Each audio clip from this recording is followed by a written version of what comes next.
जी अस्सलाम वालेकुम।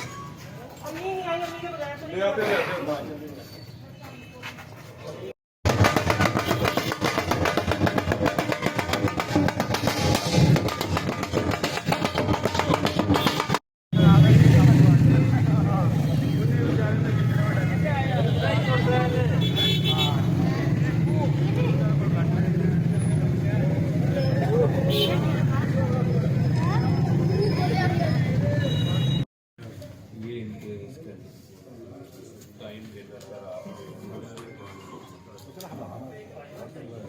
रिपोर्ट देख रहे हैं